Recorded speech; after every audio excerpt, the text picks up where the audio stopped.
Darlene Ellis. I'm with the Department of Human Rights and Minority Business Development. We're here at the Frank D. Reeves Center celebrating the Anti-Bigotry Conference and Human Rights Day program, an effort to celebrate the ethnic diversity of the District of Columbia. The Anti-Bigotry Conference is designed to promote understanding among the diverse publics of the district and to develop strategies to combat hate violence. Robert Weinberg, attorney for the Williams and Connolly law firm, discussed minorities and their interaction with the justice system. With a 1-year maximum. A 1.5-year maximum makes the crime a felony. Lieutenant Curran, for pretty much better than I can, what effect that will have at the police law enforcement stage. I assume felony arrests are probably handled in some ways differently than misdemeanor arrests. The police have greater resources in dealing with felonies than misdemeanors. Certainly at the court stage, a felony prosecution is much more serious. It must first be submitted to a grand jury, which sits as the conscience of the community historically, to determine whether that crime should be prosecuted as a hate crime. Arlene Williams, Director of Communications for the National Organization of Black Law Enforcement Executives, discussed hate violence training for police departments provided by her organization. One of our objectives is to impact upon crime and violence in urban communities and to serve as a forum from which the concerns of minority law enforcement executives can be expressed.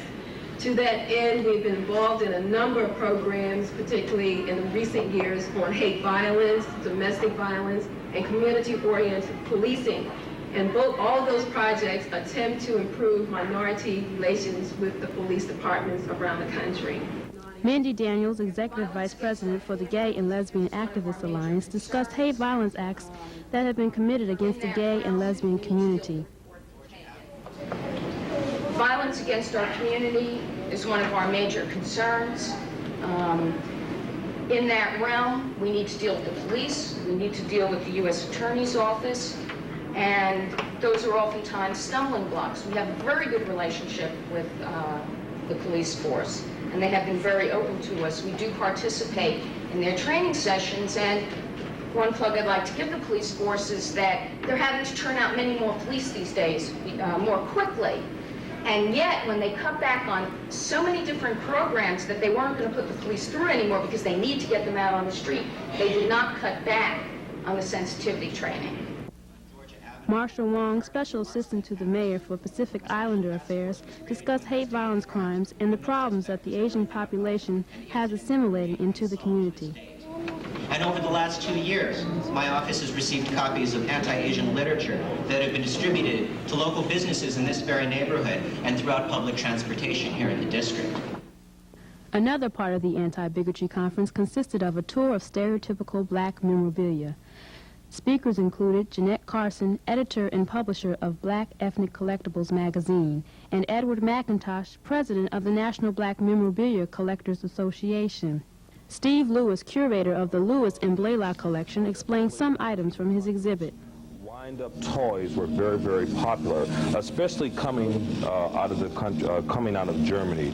And this is just one of the many wind-up toys. This wind-up toy was a toy that was made in Japan, but made for American companies. These things were not made by the Japanese for sale in America, but made through a commission-type process where American companies out of the North would send illustrations to the Japanese companies to have these things made. Then they would export them back into this country. One of the myths in black memorabilia is that a lot of these stereotype toys were made by the Japanese. Yes, made by the Japanese, but remember that they were made for export only by American companies. There are many, many types of wind-up toys that came out of Germany during the early 1900s, the late 1800s, that are very, very collectible and very prized.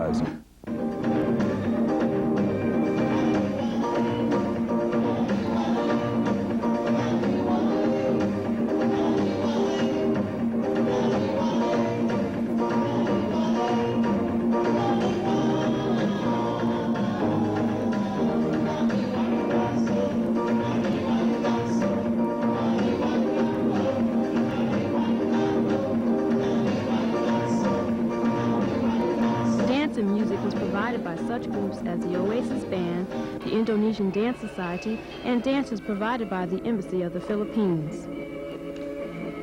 Food was donated by area ethnic restaurants and many embassies to give those in attendance a taste of different cultures. Information on different cultures was given through exhibits by many embassies and cultural organizations. Today, we're here to celebrate the Human Rights Act of 1977 and the Universal Declaration of Human Rights of 1948. We started our day out with an anti-bigotry conference to look at ways to strategize and combat hate violence here in the district. The second part of the day dealt with human rights. And certainly Washington, D.C. has a diverse cultural and ethnic population, and so we had over 20 embassies of various cultural foods. In addition to that, we had international entertainment, music and dancing. We had storytelling, arts and crafts for various cultures for the children that were here. I hope you were here to join us today. And if you wish additional information on the activities that the Department of Human Rights and Minority Business Development are involved in, please feel free to call us at 939-8780.